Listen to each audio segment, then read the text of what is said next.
आइए अपनी बाइबल को 1 कुरिन्थियों के अध्याय 14 आयत 12 से 15 में बदलते हैं, क्योंकि हम सभी इसे अपनी जोर से आवाज़ों के साथ एकजुट रूप से पढ़ते हैं और अपने दिलों को यह सुनने के लिए तैयार करते हैं कि आज सुबह भगवान हमारे लिए क्या कहते हैं। कुरिन्थियों को प्रेरित पौल द्वारा लिखित पत्र, प्रथम कुरिन्थियों अध्याय 14 आयत 12 से 15। आमीन। ठीक है, ऐसा लगता है कि आप में से ज्यादातर वहां हैं। चलो इसे पढ़ते हैं। फिर भी चूंकि आप आध्यात्मिक उपहारों के लिए उत्साहित हैं, इसलिए चर्च के संवर्धन के लिए होना चाहिए जिसे आप उत्कृष्ट करना चाहते हैं। इसीलिए जो भाषा में बोलता है वह प्रार्थना करे कि वह व्याख्या करे। यदि मैं जीभ में प्रार्थना करता हूं तो मेरी आत्मा प्रार्थना करती है, लेकिन समझ निष्क्रिय रहती है। तब निष्कर्ष क्या है? मैं आत्मा से प्रार्थना करूंगा और समझ से भी प्रार्थना करूंगा। मैं आत्मा और समझ के साथ गाऊंगा, पिता आपके शब्दों के लिए धन्यवाद। हे पिता, कृपया हमें आत्मा और सत्य में आपकी पूजा करने का अवसर दें। हे ईश्वर, हम पवित्र आत्मा के अभिषेक के लिए प्रार्थना करते हैं। हे परमेश्वर, आपने हमें जो उपहार दिए और अपने लिए जो दया स्टोर में रखी, उसके लिए आभार। यीशु के नाम से प्रार्थना, आमीन। कृपया बैठें। हमने पवित्र आत्मा पर विचार किया है और अब इसके उपहारों पर ध्यान केंद्रित कर रहे हैं। और परमेश्वर की कृपा से हमने पहले कुरिन्थियों के अध्याय 12 आयतों 4 से 11 के बारे में सोचना शुरू किया, जहां पौल सभी विभिन्न उपहारों, पवित्र आत्मा के 9 उपहारों के बारे में लिख रहा है जो इस अंत के समय में चर्च के लिए उपलब्ध हैं। योएल ने भविष्यवाणी की कि अंतिम दिनों में मैं अपनी आत्मा सब मांस पर डालूंगा। उस समय तुम्हारे जवान दृष्टि देखेंगे, वृद्ध लोग जो सपने देखेंगे, और मेरे प्रमुख सेवकों और मेरी दासी सेवकों पर मैं अपनी आत्मा डालूंगा और वे भविष्यवाणी करेंगे। और यही भविष्यवाणी योएल के अनुसार है, और यह वही है जो पेंटेक्स्ट के दिन पूरा किया गया था। और उसके तुरंत बाद पवित्र आत्मा के उपहार चर्च के भीतर काम करना शुरू करते हैं, और ये सभी उपहार हम में से प्रत्येक के लिए उपलब्ध हैं, खासकर क्योंकि ये प्रभु के अंतिम समय मंत्रालय के लिए उपलब्ध हैं। और हम यही सोच रहे हैं। प्रथम कुरिन्थियों 12 4 से 11 कहते हैं कि उपहार विविधताएं हैं, लेकिन एक ही आत्माएं हैं, केवल पवित्र आत्मा जो हमारे भीतर इन सभी उपहारों को संचालित करती है। मंत्रालयों में मतभेद हैं, लेकिन एक ही भगवान है, और गतिविधियों में विविधताएं हैं, लेकिन यह एक ही भगवान है जो सब में काम करता है। आत्मा की अभिव्यक्ति प्रत्येक को दी जाती है, क्योंकि सबके भविष्यद्वक्ता को एक को छोड़कर बुद्धि का वचन दिया जाता है, आत्मा को दूसरे को ज्ञान का वचन, एक ही आत्मा को दूसरे विश्वास को, एक ही आत्मा द्वारा दूसरे को चमत्कार का उपहार, एक ही आत्मा द्वारा दूसरे को अलग अलग प्रकार की भाषाओं को, और दूसरे को भाषाओं की व्याख्या प्रदान किया जाता है। परंतु एक ही आत्मा इन सब बातों का काम करती है और हर व्यक्ति को अलग अलग वितरित करती है जैसा कि वह चाहती है। इसका मतलब है कि पवित्र आत्मा इन उपहारों को उन लोगों को वितरित करती है जिन्हें वह चाहता है, ताकि प्रभु की महिमा का उपयोग परमेश्वर के संतानों पर किया जा सके, ताकि उसका नाम महिमा किया जा सके और मंत्रालय पूर्णता हो सके। यही कारण है कि ईश्वर ने इन सभी उपहारों को चर्च में काम करने के लिए चुना है। और बाइबल बहुत स्पष्ट रूप से कहती है कि मैं भी युग के अंत तक तुम्हारे साथ रहूंगा। यहोवा यीशु मसीह है, यही कहता है। और उसने कहा कि जब मेरी पवित्र आत्मा आती है तो सुकून देने वाला आता है, वह सदा तेरे साथ रहेगा। इसका मतलब यह है कि जब पवित्र आत्मा हमारे साथ है तो हम इन सभी उपहारों के काम में होने की उम्मीद कर सकते हैं। हमें पूछना चाहिए, हमें इसके लिए प्रयास करना चाहिए, और हमें उस उपहार को जलाना चाहिए जो भगवान ने हमारे दिलों में रखा है, ताकि हम भगवान द्वारा हमें दिए गए उपहारों में काम करके प्रभु की महिमा कर सकें। और हमें उपहारों की ज़रूरत है, क्योंकि ये सब उपहार दिए गए हैं क्योंकि परमेश्वर ने उद्धार के बारे में गवाही देने के लिए इन उपहारों का इस्तेमाल किया है। इसीलिए हमें उपहारों की ज़रूरत नहीं थी। ये उपहार हमें आध्यात्मिक रूप से मजबूत बनाते हैं। पवित्र आत्मा के उपहार से हम प्रभु की इच्छा पूरी करने और ज़रूरतमंदों की मदद कर सकते हैं। यही कारण है कि परमेश्वर ने हम सभी के लिए पवित्र आत्मा के उपहार की अनुमति दी है कि वह उसे खोजने और प्राप्त करने में सक्षम हो और पवित्र आत्मा में चलने और इन उपहारों को हमारे अपने मंत्रालयों में प्रयोग करने में सक्षम हो। और हमने देखा कि इन उपहारों के 3 समूह हैं। सबसे पहले हम संचार उपहारों या भाषा उपहारों के बारे में सोच रहे हैं। 3 उपहार हैं, जो ये 9 उपहार हैं जिन्हें भाषा उपहार या संचार उपहार कहा जाता है। एक था, ये एक अलग प्रकार की जीव है, आगे भाषाओं की व्याख्या, और फिर भविष्यवाणी है। ये 3 उपहार हैं जो भाषा उपहार हैं। और हमने पिछले 2 सप्ताह में विभिन्न प्रकार की भाषाओं के बारे में सोचा। और भगवान गॉड फादर, भगवान हमसे बात करना चाहते हैं। यही कारण है कि वह हमें इस विविध प्रकार की भाषाओं से आशीर्वाद दे रहा है कि हम लोगों की भाषा, मनुष्य की भाषा और भगवान की भाषा और स्वर्गदूतों की भाषा में बोल सकते हैं। यह सब हमें दिया जाता है ताकि हम यह संवाद कर सकें। ऐसा नहीं है कि भगवान हमारी मातृभाषा नहीं समझ सकते, बल्कि वह हमें अपनी भाषा में रहस्य साझा करना चाहते हैं। वह हमें विशेष तरीके से संवाद करने की अनुमति देता है जिसे भाषाओं में बोलकर बढ़ाया जा सकता है, इसलिए यह हमें दिया गया। इतना ही नहीं, अंत में भगवान हर किसी पर विविध प्रकार की भाषाओं को डाल रहा है जहां लोग एक दूसरे को अपनी भाषाओं में समझ सकते हैं, जैसे हमने पेंटेकोस्ट के दिन देखा था। और वे हमें अभी भी ऑपरेशन में देते हैं जब हम भगवान से पूछते हैं। भगवान हमें उन उपहारों का उदाहरण देने में सक्षम होने के लिए उपयोग करेंगे। हम उपहार क्यों छिपाएं? सिर्फ दो कारण। पहला, हम इसकी खोज और ईश्वर से मांग नहीं करते। दूसरी बात यह है कि हम उसकी सेवा करने को तैयार नहीं हैं, क्योंकि भगवान हमें यह उपहार सिर्फ हमारे लिए नहीं देता है कि हम इसे पकड़ें और सिर्फ इस पर खुश रहें और इस पर गर्व करें, लेकिन यह दिया जाता है। हम सभी के लिए भगवान की सेवा करने के लिए उपहार दिए जाते हैं। और जब प्रभु कहता है कि तुम सारी दुनिया में जाओ और सुसमाचार का प्रचार करो, और उपहार सुसमाचार को प्रभु को हल्लेलुया की घोषणा करने में सक्षम कर रहे हैं। भविष्यवाणी का उपहार लोगों को प्रभु यीशु मसीह को स्वीकार करने के लिए लाता है। भाषाओं का उपहार लोगों को प्रभु के ज्ञान तक पहुंचने की अनुमति देता है। और यही कारण है कि प्रभु भगवान हम सभी को अपने उपहार का उपयोग करने के लिए प्रदान करते हैं। और आज हम भाषा उपहारों के समूह में दूसरे उपहार पर विचार करने जा रहे हैं, जिसे जीव उपहारों की व्याख्या कहा जाता है। सबसे पहले वह विविध प्रकार की भाषाएं हैं जिन्हें भगवान सभी को देता है। एक ऐसी भाषा है जिसे अन्य लोग समझ सकते हैं, और फिर अलग अलग भाषाएं हैं। बाइबल अंग्रेजी में कहती है कि केवल भगवान ही उन सभी को समझ सकते हैं जिनके साथ भगवान हमें आशीर्वाद देते हैं। और वह यह है कि ईडन में मानव जाति के साथ भगवान के संबंध को बहाल करना है, जब वह अपनी भाषा में आदम और ईव से बात कर रहा था। अब जब हम जीव की व्याख्या में आते हैं, तो जीव की व्याख्या वास्तव में क्या है, हमें इसकी जरूरत क्यों है? पॉल कोरिंथियन चर्च में लोगों को लिख रहा है कि आप सभी ने उपहार का फैसला किया, इसलिए मैं चाहता हूं कि आप सुनिश्चित करें और अगले कदम पर जाएं। आप सिर्फ भाषाओं में बोलकर कहाँ हैं मत करो, लेकिन मैं ये भी चाहता हूं कि आप भगवान से कहें कि आप जो बोल रहे हैं उसकी व्याख्या करने में आपकी मदद करें। यही वह उपहार है जिसके बारे में पॉल भाषा की व्याख्या के रूप में बात कर रहा है। भाषाओं की व्याख्या केवल ये अर्थ नहीं देती है कि यह क्या है। कभी कभी एक अलग भाषा में कुछ जो 2 या 3 शब्दों में कहा जाता है, यह बहुत बड़े संदर्भ में विस्तारित हो सकता है कि इसका अर्थ क्या हो सकता है। यह सत्य की व्याख्या कर रहा है, उसके पीछे ईश्वर के दिल की व्याख्या कर रहा है। और यह मूल रूप से उन भाषाओं की अनुमति दे रहा है जिनका ईश्वर अपने लोगों को संवाद करने के लिए इस्तेमाल कर रहा है, ताकि उनके लोग समझ सकें कि क्या कहा जा रहा है, ताकि उन्हें भी सेवा की जा सके। यही प्रभु जीव की व्याख्या का इस्तेमाल करता है और हम सभी के लिए उनकी अनुग्रह की अनुमति देता है। कुछ सोच सकते हैं कि यह प्रेरितों और मसीही चर्च के शुरुआती दिनों का ही था, अब यह नहीं है। कुछ साल पहले 80 के दशक के उत्तरार्ध में भाई जीवानंद, हम में से कई लोग उनके सेवा के बारे में जानते हैं। भाई जीवानंद भारत में सेवा कर रहे थे। समुद्र तट पर यह विशाल बैठक हुई और फिर वह सुसमाचार की घोषणा कर रहा था और अचानक उसने भाषाओं में प्रार्थना करने लगा। वहाँ बहुत सारे लोग बैठे थे। एक सार्वजनिक सभा है, लेकिन वह भाषाओं में बात कर रहा है। जब वह भाषाओं में बात कर रहे थे तो अचानक बैठक में भाग लेने वाले डीजी दानाकरण को पवित्र आत्मा ने प्रेरित किया। वह बिना आमंत्रित किए, बिना प्रेरित किए मंच पर चला गया। वह चला गया और जीवानंद के बगल में खड़ा था और वह भाषाओं में बोल रहा था, और डीजी दनाकरण वहाँ जो कुछ कहा जा रहा था उसका सभी अनुवाद करने में सक्षम था, ताकि लोग यह समझ सकें कि पवित्र आत्मा चर्च से क्या कह रही थी। वह प्रभु के लिए हल्लेलुया है, और इस तरह पवित्र आत्मा के उपहार काम कर रहे हैं। इसे समझने की ज़रूरत है। भाषाओं की व्याख्या दी जाती है जिससे लोग बेहतर समझ सकें। जीव सत्यापन के लिए दी गई है मानवता को।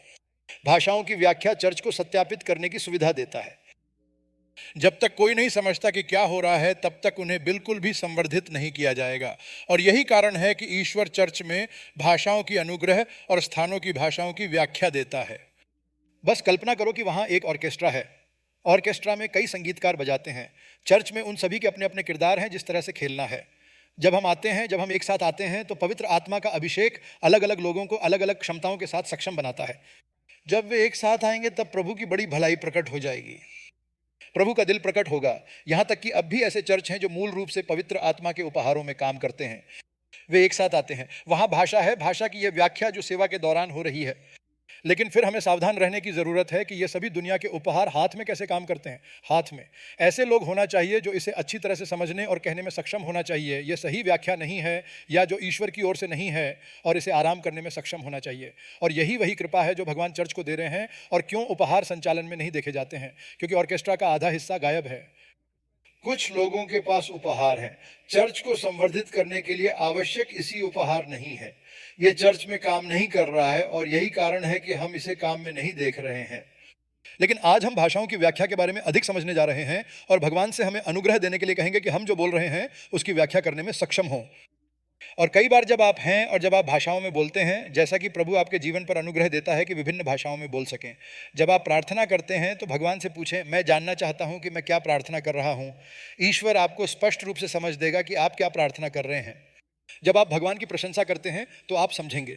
जब आप प्रार्थना कर रहे हैं और भगवान की उपस्थिति में याचिका लेते हैं तो आप समझ जाएंगे। आप समझेंगे कि जब आप युद्ध में संलग्न होते हैं तो आपके भीतर पवित्र आत्मा युद्ध में संलग्न होती है। आप अनुभव के संदर्भ में कई के साथ चलने में सक्षम होने के लिए यह सब समझने में सक्षम होंगे। जब मैं भगवान से पूछता हूँ, भगवान मैं कुछ प्रार्थना करना चाहता हूँ, यहाँ तक कि पवित्र आत्मा मेरे व्यक्तिगत प्रार्थना समय में संभालती है। मैं अपनी भाषा तमिल या इंग्लिश में प्रार्थना करता हूं और फिर भाषाओं में प्रार्थना करना प्रारंभ करता हूं। यह पवित्र आत्मा का स्वाभाविक प्रवाह है जो मुझे सक्षम बनाता है। यह किसी चीज की वजह से नहीं है कि भगवान चाहता है कि मुझे पंप किया जाए, बल्कि मेरे जीवन में भगवान की इच्छा दिखाई जाए। क्योंकि मैं भाषाओं में बोलता हूं, जैसा मैं भाषाओं में प्रार्थना करता हूं, मैं संवर्धित हूं।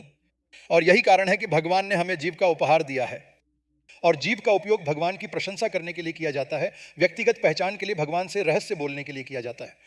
कभी कभी आप बस बैठते हैं और जीव में प्रार्थना करते रहते हैं, बिना यह जाने कि आप क्या मांग रहे हैं। जो आपको मजबूत और आत्मनिर्भर बनाता है। बाहर निकलने पर आप ईश्वर की कृपा से सक्षम महसूस करते हैं। और उन सभी उद्देश्यों में जीव का उपहार प्रयोग किया जाता है। लेकिन जीव का इस्तेमाल करने का एक उद्देश्य है। यह प्रभु भगवान के लिए है, चर्च से बात करना। जब पवित्र आत्मा अपनी आवाज को भाषाओं में प्रकट करती है तो इसकी व्याख्या होनी चाहिए। जब तक वह व्याख्या नहीं है तब तक चर्च से संवाद करने वाली ईश्वर की भाषाएं बिल्कुल भी प्रकट नहीं होंगी। यही मंडली में परमेश्वर काम करता है। एक व्यक्ति कुछ नहीं कर रहा है, ये पूरी मंडली एक साथ आती है और प्रभु की भलाई का अनुभव करती है। ठीक वैसा ही भगवान के लोगों ने कैसे अनुभव किया? 120 लोगों ने ऊपरी कमरे में अनुभव किया। ये जीव की व्याख्या है। और आप सोच सकते हैं कि ठीक है, मुझे नहीं पता कि क्या कोई वास्तव में भगवान द्वारा व्याख्या कर रहा है या सिर्फ वहाँ कुछ बनाकर है। यही कारण है कि हमें आत्माओं की पहचान की आवश्यकता है। हम इसके बारे में बाद में अध्ययन करने जा रहे हैं, क्योंकि हम पवित्र आत्मा के 9 उपहारों के सभी विभिन्न उपहारों पर विचार करते हैं। परंतु भगवान उन सबको वहाँ रहने देंगे। कोई भविष्यवाणी करने में सक्षम होगा, कोई भाषाओं में बोल सकता है, कोई इसकी व्याख्या कर सकेगा। वे 3 लोग जो समझ पाएंगे कि क्या ये आत्मा में आ रहा है या नहीं, और जब ये नहीं है तो इसे रोक पाएंगे। और इस प्रकार भगवान पूरी घटना को होने की योजना बनाते हैं। पुराने वसीयत में यह ऐसा नहीं था कि पुराने वसीयत में अभी भी व्याख्या थी और यह व्याख्या अलग अलग लोगों को अलग अलग तरीके से दी गई थी, क्योंकि भगवान विशिष्ट लोगों का चयन करता है। लेकिन कोई भी भाषाओं में बात नहीं कर रहा था जिसकी वे व्याख्या कर सकें। इसलिए यह ईश्वर था जो उन्हें प्रकाशन दे रहा था और वे उस प्रकाशन की व्याख्या करने में सक्षम थे। और उत्पत्ति की पुस्तक अध्याय 40 आयत 8 में सभी के प्रभाव के लिए लोगों को साझा करने में सक्षम थे। हम एक विशेष वाक्यांश के रूप में देख सकते हैं जो जोसेफ कह रहा था। वह सोचता है कि व्याख्या प्रभु की है। हल्लेलुया, व्याख्या प्रभु की है। कोई भी इसकी व्याख्या नहीं कर सकता कि भगवान क्या कहना चाहता है, सिवाय भगवान यह प्रकट करता है। और यही कारण है कि हमें आने और हमें सक्षम बनाने के लिए पवित्र आत्मा की व्याख्या की आवश्यकता है। जोसेफ पूरी तरह से अनुग्रह से भर गया था कि वह व्याख्या कर सकें और उसके माध्यम से चल सकें। ईश्वर अपने लोगों को सिखाते हैं कि चीजों को कैसे समझा जाए ताकि उनका उपयोग मंत्रालय में हो सके। मैंने एक व्यक्ति से बात की जो पवित्र आत्मा में चलता है और भविष्यवाणियां करता है, और उसने कहा कि मुझे लंबे समय तक प्रभु के पैरों पर इंतजार करने के बाद यह उपहार मिला। लेकिन एक वक्त था जब मुझे यकीन नहीं था। फिर मैंने फैसला किया, मैंने और मेरी पत्नी बैठकर प्रार्थना करने का फैसला किया, और मैं भविष्यवाणी करूंगा कि मेरे दिल में सबसे पवित्र स्थान और मेरी पत्नी मेरे साथ प्रार्थना करेंगी और मेरा समर्थन करेंगी। और कई दिन हमने केवल अपने प्रार्थना कक्ष की गोपनीयता में प्रार्थना की और भविष्यवाणी की। इस बारे में किसी और को नहीं पता था कि हमने किसी और को यह भविष्यवाणी बिल्कुल नहीं की। और हमने खुद को यह जानने के लिए परीक्षण किया कि यह पवित्र आत्मा है जो उन बातों की पूर्ति से बोल रहा था जो परमेश्वर ने हमसे बात की थी और मुझसे बात की। और तब मुझे पता था कि मैं आत्मा में हूँ, और मैं साहसपूर्वक यह घोषणा करने में सक्षम हो गया कि उसने यही कहा। और जब प्रभु परमेश्वर अभिषेक को घास देता है तो वह स्पष्ट हो जाएगा, और तुम अपने मन में स्पष्ट हो जाएंगे कि यह पवित्र आत्मा आत्मा से है और किसी और से नहीं। और भगवान हमेशा यह सुनिश्चित करने के लिए बहुत सावधान रहते हैं कि आप समझते हैं, वह अपने बच्चों को कभी भ्रमित नहीं करेगा, वह तुम्हें कभी आश्चर्यचकित नहीं करेगा। ठीक है, क्या मैं पवित्र आत्मा में चल रहा हूं या मेरे पास बुरी आत्मा है, वह आपको कभी भी आश्चर्य में नहीं छोड़ेगा, बिल्कुल भी आश्चर्य में रहेगा। यदि आप सोच रहे हैं तो आपको भविष्यवाणी न करनी चाहिए, न भाषाओं में बोलना चाहिए, तुम्हें रुकना चाहिए और भगवान से पूछना चाहिए, हे भगवान, हे प्रभु, हे पवित्र आत्मा, मुझे पूरी तरह से भर दे। हे प्रभु, हे प्रभु। बाइबल 3 भविष्यवक्ताओं के अनुभव के बारे में कहती है। ये भविष्यवक्ता, आप जानते हैं, आप सोचते हैं कि ये भविष्यवक्ता अचानक आए और जो चाहें भविष्यवाणी की, लेकिन परमेश्वर ने उन्हें प्रशिक्षित किया। भगवान ने उन्हें प्रशिक्षित किया कि वे जो देख रहे हैं उसकी व्याख्या को समझने में मदद करें और फिर केवल वे भविष्यवाणी करने लगे। यिर्मयाह की किताब में हम यिर्मयाह अध्याय 1 आयत 13 और 14 देखते हैं। यह यिर्मयाह के भविष्यवाणी दिनों की शुरुआत है। वह पहले भविष्यवक्ता नहीं था। यहोवा यिर्मयाह से कहता है, यिर्मयाह मुझे बताओ तू क्या देख रहा है। जेरेमी ने तुरंत ये बात कही, हे भगवान, मैं एक उबलता हुआ बर्तन देखता हूं और वह उत्तर से दूर है। वह यही कह रहा था, आप ठीक यही कह रहे हैं। आप इसकी व्याख्या कैसे करेंगे? और कोई भी कह सकता है कि उत्तर से बहुतायत आ रही थी। आप तरीकों से इसे व्याख्या कर सकते हैं। तब प्रभु ने उसे सिखाया, यिर्मयाह, मैं उत्तर से एक बड़ी सेना भेजता हूं और देश को लूटने के लिए आता हूं। मैं चाहता हूं कि आप यह समझें। इसलिए ईश्वर ने उन्हें सिखाया और कुछ दिखाया। भगवान ने उसे व्याख्या दी और तभी जब यिर्मयाह को यकीन था कि वह भगवान के साथ चल रहा था और भगवान उससे बात कर रहा था, वह उत्तर से आने वाले खतरे के बारे में भविष्यवाणी करने में सक्षम था। यदि आप यिर्मयाह की पूरी पुस्तक को देखते हैं तो वह हमेशा इस बारे में बात कर रहा था कि उत्तर से एक बड़ा तूफान आ रहा है। वह कहेगा, आप कहते हैं कि उत्तर से शक्तिशाली सेना आ रही है। वह कहता था कि उत्तर से हमेशा महामारी आ रही है। वह उत्तर के बारे में भविष्यवाणी करेगा क्योंकि यह वास्तव में ईश्वर ने उसे प्रशिक्षित किया। जब आप और मैं भगवान से पूछते हैं, भगवान मैं तुम्हें चाहता हूं, तो आप भगवान के बावजूद इस्तेमाल करना चाहते हैं, तब भगवान हमारे दिल में उपहार रखेगा और वह हमें यह विश्वसनीय सबूत देगा कि यह पवित्र आत्मा है जो हमारे भीतर काम कर रही है। ऐसा क्यों नहीं होता? क्योंकि हम परवाह नहीं करते, हम उससे नहीं पूछते। यिर्मयाह खुद को जांच करने में सक्षम था। यह सिर्फ यिर्मयाह नहीं है, बल्कि पुराने वसीयत के प्रत्येक भविष्यद्वक्ता को प्रभु द्वारा पुष्टि और सिखाने के द्वारा प्रभु का प्रकाशन प्राप्त हुआ। तब वे साहसपूर्वक भविष्यवाणी कर सकते हैं। जब हम नहीं रुकते और भगवान से जांच करते हैं, तब हम हमेशा, आप जानते हैं, जाओ, गलत जाओ, अपने रास्ते से बाहर जाओ। आमोस की पुस्तक अध्याय 7 आयत 8, भगवान आमोस से पूछ रहा था, मुझे बताओ तुम क्या देखते हो। भगवान आमोस प्रशिक्षण नहीं दे रहे हैं। आमोस कह रहा था, भगवान मैं एक पलब लाइन देखता हूं, इसका क्या मतलब है? आमोस, क्या कोई इसकी व्याख्या कर सकता है? वे कह सकते हैं कि कोई बड़ा होने वाला था, एक विशाल इमारत बनाने वाला था। यहाँ एक प्लम्ब लाइन है, लोग कुछ बना रहे हैं, वे यही कहेंगे। परंतु भगवान ने कहा, हे, इसका क्या मतलब यह है कि मैं अपने लोगों को सीधा करने के लिए पलब लाइन भेजूंगा और मैं उनके पापों को अब माफ नहीं करूंगा? उन्हें मेरे साथ ठीक करना था। हल्लेलुया। और यह वह व्याख्या है जो केवल प्रभु से आ सकती है, किसी और से नहीं। अतः व्याख्या प्रभु की है, उसके बिना कोई इसकी व्याख्या नहीं कर सकता। और तुम और मैं, हमें सबसे पहले प्रभु के साथ चलना और उसके साथ संबंध बनाना था। पवित्र आत्मा की आवाज को कैसे सुनना जाने और जाने कि अपनी आत्मा, अपने मन, अपनी सोच, अपने मन में बुद्धि को कैसे दबाना है और आत्मा से सुनना सक्षम है। तभी आप उस क्षेत्र में हमें इस्तेमाल करना शुरू कर सकते हैं। जकरिया, परमेश्वर ने जकरिया सिखाना शुरू किया, तुम क्या देखते हो? जाकरी ने दीपक स्टैंड कटोरे के साथ देखा, इस पर तेल टपक रहा था। और तब तुरंत प्रभु ने कहा कि इसका क्या मतलब है कि यह एक भविष्यवाणी शब्द है और इसे 0 बॉब 0 को बिल द्वारा दें। मेरे द्वारा नहीं, शक्ति द्वारा नहीं, बल्कि आत्मा द्वारा प्रभु कहते हैं, क्योंकि ये अभिषिक्त हैं जो प्रभु के सामने खड़े हैं। हल्लेलुया। जब आप इसे देखते हैं तो हर बार जब भगवान एक प्रकाशित वाक्य भेजते हैं तो उसने इसकी व्याख्या दी, उसने भविष्यद्वक्ताओं को सिखाया और यह उस व्याख्या का उपहार है जो पुराने वसीयत में हमेशा काम करता था। और भगवान इसकी व्याख्या करना चाहते हैं। हम में से सभी को व्याख्या का उपहार सिर्फ एक अर्थ का अनुवाद नहीं है, बल्कि यह समझना है कि भगवान ने क्या कहा था। पुराने वसीयत में जोसेफ वहां थे, वह सपनों की व्याख्या कर सकते थे। सपनों की व्याख्या उसने की थी। सबसे पहले एक सपना था जो उसे अपने बचपन में देखा था। भगवान ने उसे, जब वह बचपन था, तब उसे सपने देकर सिखाया और उसके पिता यह कहने की कोशिश करते थे, ठीक है, ये यही मतलब है, तुम्हारे भाई, मैं और मेरी माँ तुम्हारे सामने झुकते हुए आएंगे। और वह इन सभी सपनों को देखने में सक्षम था। और जब वह युवा थी और फिर जब वह जेल में था तो मैं बाहर से शुरुआत कर रहा था। बेकर और बटलर उसके पास आ रहे हैं। फिरौन, बेकर और बटलर दोनों के अलग अलग सपने, अलग अलग अर्थ एक ही रात थे। और वह दोनों सपनों की व्याख्या स्पष्टता से कर सकता था क्योंकि वह प्रभु का वरदान था। तब फिरौन ने यह सपना देखा। फिरौन का बोला, हे जोसेफ, मुझे बताओ कि आप मुझे इस सपने का अर्थ बता सकते हैं। और आप जानते हैं कि वह सपना बता रहा है। 7 गायें खुश और पतली हैं, वे नील नदी से निकले और घास के घास पर चराते थे। और फिर वहां वास्तव में बहुत स्वस्थ गाय आई थी, लेकिन पतली गाय। उन्होंने आप जानते हैं, स्वस्थ गायों की सारी भलाई चुरा ली। कोई जो व्याख्या करता है कि वे कह सकते थे, आप जानते हैं, इजिप्ट में सभी कमजोर गायों को मार डालें, यह वास्तव में मजबूत होगा, आप जानते हैं, यह वास्तव में काफी होगा। यही वही है जो लोग व्याख्या कर सकते थे कि प्राकृतिक है, लेकिन ऐसा नहीं है कि यह था। यह जोसेफ की वजह से है, जो वहां है, भगवान की रक्षा और व्याख्या करता है। उस समय फिरौन ने एक बयान दिया जो हमें यह जानना चौंकाने वाला है। एक कुलपति राजा, एक राजा जो भगवान के बारे में कुछ भी नहीं जानता, वह कह रहा था कि क्या और कोई है जिसके पास इस आदमी की तरह भगवान की आत्मा है? क्या वह कोई और है? तब उसने योसेफ को वह अधिकार बनाया जो परमेश्वर ने उस योजना को निष्पादित करेगा जो उसे प्रकट की थी। यह भाषाओं की व्याख्या है, और भगवान इन अंतिम दिनों में हम में से प्रत्येक पर व्यापक रूप से रखना चाहता है कि हम शक्ति और अनुग्रह में चलने के लिए। और एक और महान उदाहरण हम पुराने वसीयत में पा सकते हैं, डेनियल है। डेनियल सभी अलग अलग चीज़ों की व्याख्या करने में सक्षम था, चीज़ें जो छिपी हुई थीं कि कोई नहीं समझ सका था, कि राजा उन्हें हमेशा लोगों को बुलाने की यह आदत थी और कहना था, अरे मुझे सपनों और उन सब के लिए व्याख्या करें।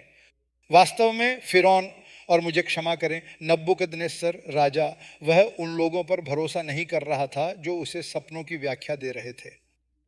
वह उन्हें साफ सपने दिखाता था और वे कहते थे सब ठीक होगा। इसलिए उस उदाहरण में जब प्रभु ने उसे यह सपना दिया तो उसने कहा, हे तुम लोग हमेशा मुझे मूर्ख बना रहे हो, इसलिए चले जाओ, मुझे सपना और व्याख्या बताओ, तब मैं तुम्हें विश्वास करूंगा। क्योंकि लोग सिर्फ मानव मन, मानव मांस की व्याख्या कर सकते हैं। शैतान एक व्याख्या देने की कोशिश कर सकता है, बस आप जानते हैं, इसे गुजरने की कोशिश कर सकता है। लेकिन यह केवल भगवान ही है जो व्याख्या दे सकता है। मेरा मतलब है, डेनियल को एक साथ लाया गया था, उसने भगवान की उपस्थिति में प्रार्थना की, प्रभु ने उसे राजा को दिए गए सपनों की व्याख्या दी। आने वाले दिनों में क्या होगा? तब राजा ने एक और सपना देखा कि एक बड़े पेड़ को काट दिया जाएगा, जैसा कि आकाश से चौकीरों द्वारा आज्ञा दी गई थी। और डेविड, डेनियल उस सपने की व्याख्या करने में सक्षम थे।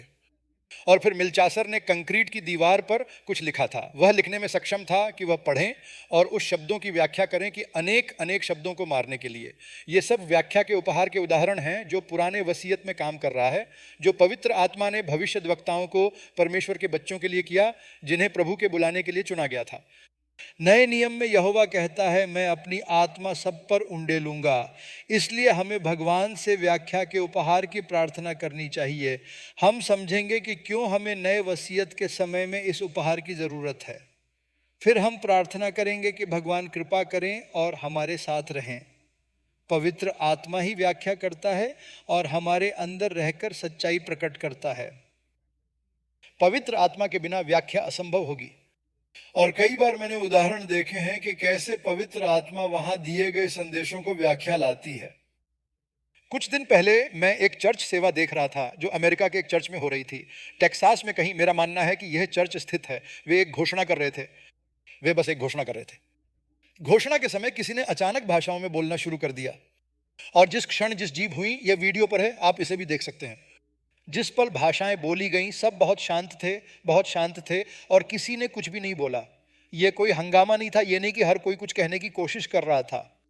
और फिर अंतराल के बाद जिन्हें जीप किया गया था, लगभग 510 सेकंड के लिए शांति थी। और अचानक उसी चर्च के विपरीत कोने से किसी और ने वहां बोली गई भाषाओं की व्याख्या की। इसलिए वे विशेष रूप से यह बताने में सक्षम थे कि भगवान ने चर्च के लिए क्या कहना था। और वह कह रहा है कि तुम्हें मेरे साथ सही चलना है या मेरे पीछे चलना है, और तुम दाईं ओर या बाईं ओर नहीं चल सकते। और अगले 1 या 2 मिनट के लिए व्याख्या बहुत स्पष्ट रूप से दी गई थी। और फिर पूरे चर्च ने भगवान के वचन के लिए भगवान का धन्यवाद करने की प्रार्थना की, और फिर वे सेवा के साथ आगे बढ़े। ऐसा लगता है कि सब कुछ एक क्रम में किया जाता है और पवित्र आत्मा एक ऑपरेशन है। तभी जब हम पवित्र आत्मा को काम करने की अनुमति न दें, तब हम इस महान आशीर्वाद का अनुभव नहीं कर पाएंगे जो परमेश्वर ने हमारे लिए रखा है। जॉन के सुसमाचार अध्याय 16 आयत 13 में कहा गया है कि भगवान यीशु मसीह ने हमें अच्छा अच्छा वादा दिया है। वह वादा है कि मेरी आत्मा, सत्य की आत्मा, जब वह आएगा वह तुम्हें सब सत्य की ओर मार्गदर्शन करेगा। इसका मतलब यह है कि वह वही है जो हमें व्याख्या देगा और हमें सत्य की ओर ले जाएगा। और यही है कि प्रभु हमें इतनी तेजी से नेतृत्व करता है।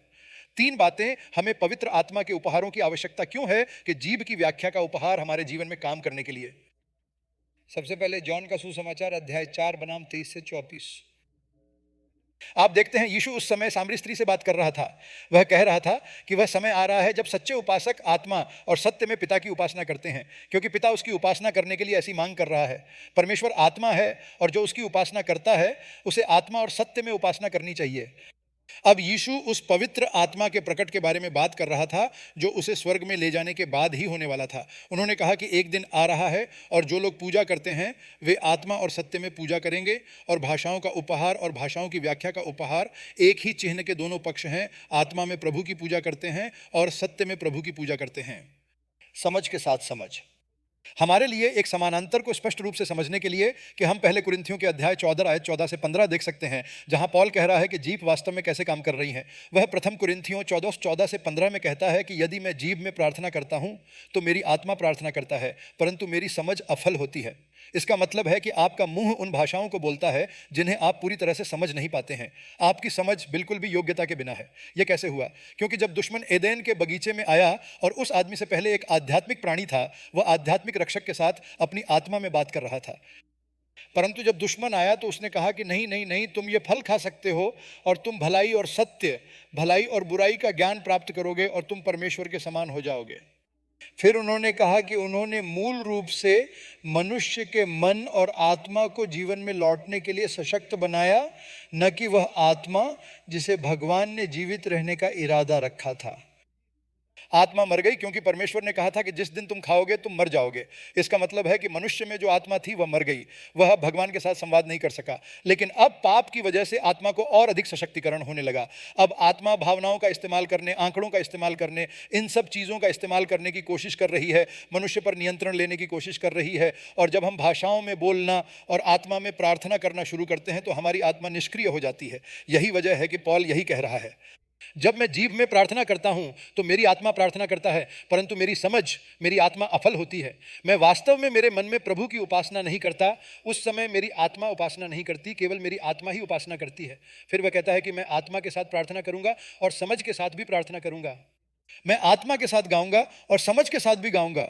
वह अपना बयान तब देता है जब वह कोरिन्थियन चर्च से भगवान से भाषाओं की व्याख्या का उपहार मांगने के लिए कह रहा है।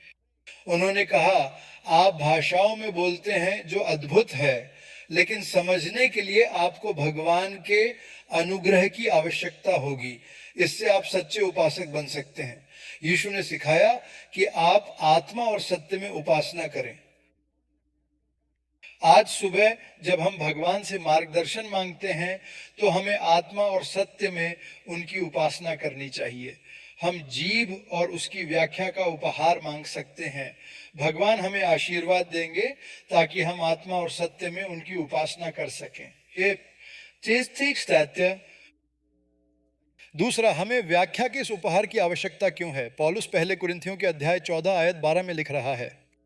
वह ऐसा भी कह रहा है क्योंकि वह आध्यात्मिक उपहार के लिए उत्साही था और आप वास्तव में आध्यात्मिक उपहार प्राप्त करना चाहते हैं। यह चर्च के प्रभाव के लिए होने दें जिसे आप उत्कृष्ट करना चाहते हैं।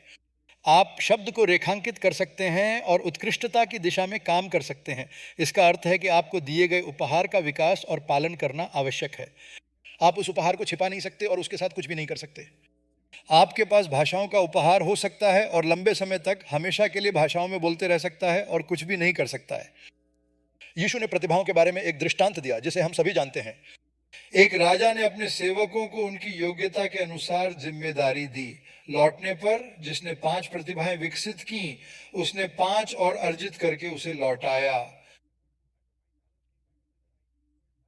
जिसको 2 मिले उसने कहा कि मुझे 2 और मिले, और जिसको 1 मिला वो आया और कहा कि मैं तुमसे डरता हूं, इसलिए मैंने उस प्रतिभा को छिपाया। यही वही है जो हमें समझना था। पॉल कह रहा है कि आपको एक उपहार दिया गया है, आपको उस उपहार को जलाना पड़ा, आपको पवित्र आत्मा से आपको अगले स्तर पर ले जाने के लिए कहना पड़ा। इसलिए हमें जीव की व्याख्या के उपहार को स्वाभाविक रूप से देखने के लिए बोलना पड़ा कि जीव की उपहार प्राप्त करने के अगले कदम, ताकि हम व्याख्या कर सकें और परिपक्व हो सकें और अधिक आध्यात्मिक रूप से बढ़ें। पवित्र आत्मा के उपहार का मुख्य कारण यह है कि हमें ऐसे उपासक बनना है जो सत्य और आत्मा में भक्तिपूर्वक उपासना करें।